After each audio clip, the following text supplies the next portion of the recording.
Alright Zerg friends, it's time for a bit of replay analysis. We've got a replay here that someone sent me on Twitter.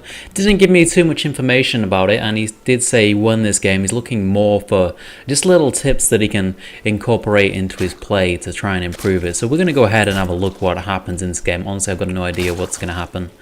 But we have got Nain here, who we're going to be helping out. And we do see a hatch burst on 15 supply, and it looks like a 16 pool as well. Well, this is daedalus. I don't play this map too much because I really dislike dealing with Reapers on them, but this guy has gone for the CC first, so we're not going to have to worry about that too much. Since Reapers are so good on this map, I do like a hatch gas pool instead. You can get away with this, but it's going to be really hard to not take drone losses. If you're really confident in your queen control and link control, then you can go for this. But yeah, we'll see. We'll see how this goes. It is a CC first in this game, so there's going to be no pressure from the Terran player. Pretty fast gas anyway, I like that, yeah. So you can do that instead of hatch gas pool. It means that your economy is a bit better. I kind of do that sometimes as well. So we've got 4 lings opening. I like that, since if it's Reaper, then you can deal with it nice and easily. Oh, looks like Overlord does sneak up there. It looks like Nain was trying to send 1 ling across the map as well, which I think you should always do. But it did get distracted by the SCV, so tiny mistake there that doesn't matter too much. And we do see that we are drawing up right now. We want double Overlord on 34 supply. Looks like we might get supply blocked around 44, unless he's planning to take the expansion, the third at 44. Okay, yeah. So this is a tiny bit early, to be honest, especially since you're left on gas. So I think the first optimization we can make to this build, we pull off this gas, because as you can see, you're floating. Well, you're not floating, but you're going so high on the gas right now, and your evo chambers aren't started, and you don't want your evo chambers this early either. So I would pull off, and then at 44 supply, build an Overlord at 44 supply, and then take the expansion, and then get back into gas and maybe take a second gas at the same time to build it up. We've got a couple of lings on the way now to deal with the Hellions that should be coming out. This is pretty standard. So we do have Overlord speed as well. I got no problem with this. No problem. It's a stylistic thing. Yun does it sometimes. And now we're going to go back to droning. And I expect the we're going lair before evo chambers, so it's a bit unrefined, this opener, because we've got so much gas. Lair's okay, but why go for fast lair when you've already got Overlord speed? Because if you go lair and then you just build an Overseer, then you're almost getting the same timing anyway. I know that Suppy tested this one time. It is a bit slower, but I think if you're going for the fast lair instead of the upgrades, then you want to get the mutas out as fast as possible, and you don't want to mess around with the Overlord speed first. And this is all impacting your droning quite a bit, since we got so much on that gas all this time. We're not even droned on the natural yet, and the third base is nearly finished, so that's why it's good to pull off the gas, because if you think about it, you don't really need the third base this early if you're not saturated on the main and natural yet, because the drones are not going to be going there. So if you pull off gas, then you would have droned up these faster, and you'd be ready to drone this base as soon as it finishes. So let's go ahead and speed this up. A couple of optimizations there. Scouting seems pretty nice here from Nain. We've got lings all over the place, which is good. I'm not sure if he did sack that. I don't think he did. No, he's got no vision. So I think you definitely need to sack this. One little optimization you can make there. You want to see if they go in Hellion Banshee or not, and the buildings are always going to be here, so since you're here already, it's not too far to go there. You might even get him back out, so just check for like a starport with a reactor or a third CC or whatever. And I think you should be doing that every game around 6 minutes, at least 6 minutes. You can even go in at 5:30 if you want to. Alright, let's speed this up. Double gas on the way. Obviously we need to pick up that gas now. And we do have the blue flame on the way for the Terran player as well, which we're not going to find out about because we haven't sacked this Overlord. So if we sack this at 6 minutes, we would see this so early, and we could just throw down a Roach Warren to win the game right there. Oh, we do get the sack now. Bit later than normal. I expect a Roach Warren to begin now. Okay. So I think at this point, you always need a Roach Warren against Blue Flame Hellion. You can probably hold the initial ones with just Lings, but you've got to expect that they're going to build a lot more. This guy actually builds very few, and that's why you're going to hold it.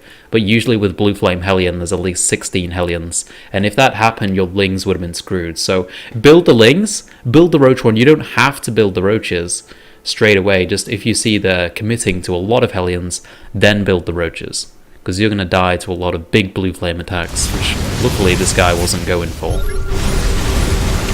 So everything pushes him back, and looks like he's losing Hellions before the Blue Flame. And now we are droning up on this base here. Pretty fast droning, actually. 10 minutes, fully saturated on the third base there. Not too bad. 9 minutes is generally what you want to be going for, especially against the CC first player, to be fully saturated on 3 base. But 10 minutes isn't too bad at all.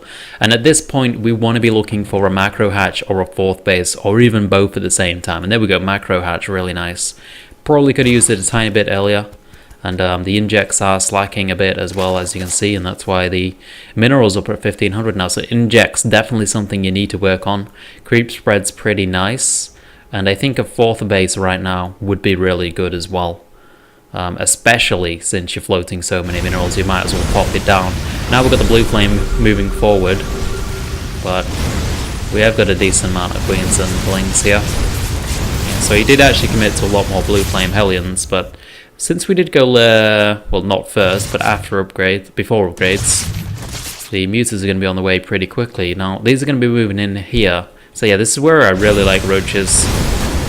Because if this guy did this a lot more refined, he would be doing a lot more damage now. But then again, they are actually coming in here. Oh god, they're stacking up, they're stacking up, they're stacking up.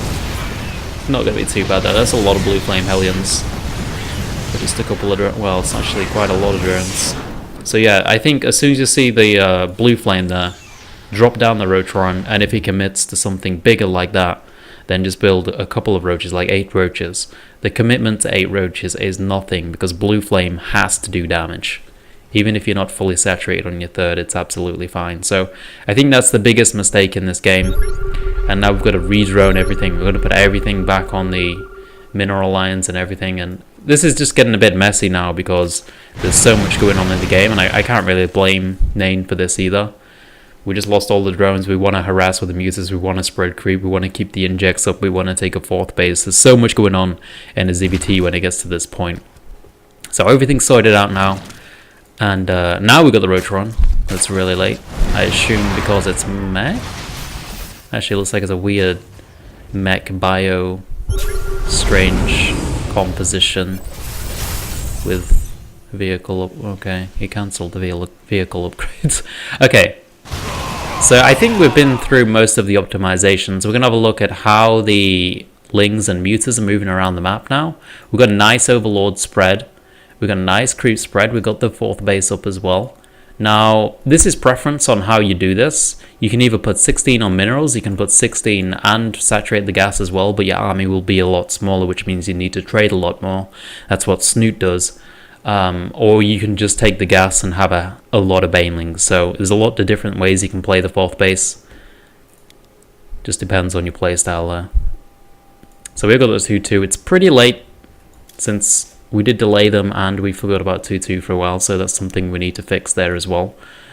And when the infestation pit finishes, probably want to go for the hive. Even if we're not going to build ultras straight away or broodlords straight away, it's nice to have it up just in case you can sneak out a 3-3 or something like that. Oh, well, I like that he's keeping on the edge of the creep. This is really nice because you want to keep that creep alive as much as you can. Again, big floating from Nain. Lot of injects being missed. I think this is the biggest thing that you're going to be able to work on, is the injects.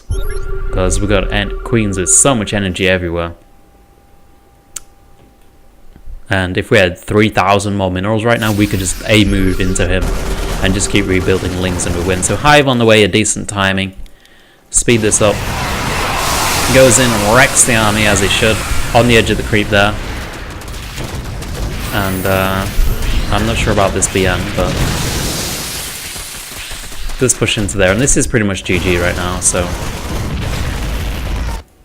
wow. Why so much BM? Unless these guys are friends. But yeah, creep spread's okay. Need to keep it up throughout the game. So creep spread injects. Like the thing is about ZvT, it's a lot of it's a big mechanical matchup, right? You need to be on top of everything, and there's a lot going on. Let's pause this, guys. We don't want to witness any more BM, but it's a mechanical matchup, so you got to keep on top of your injects, which was the most important thing this time. Then creep spread is the next most important thing. You could even say they're on the same level because creep spread is so important. And then we've got the vision around the map, which is really nice. Always want to do that, but we want to keep the macro up. Yeah, I think that's the most important thing, and optimizing the build at the start of the game as well will allow you to get to that point where you're just focusing on injects, creep spread, and building units. And that's basically how ZvT is nowadays. And also that scout early game and reacting to the blue flame could be a lot better. So hope a few tips. Hope you got a few tips from that game, man. And good luck on the ladder in the future. Lings. So this kind of plays into that because you hit a really, well, not a super early, but you hit a really strong timing quite early in the game with 2 gas, and if a player is being too greedy going for that fast third, then you do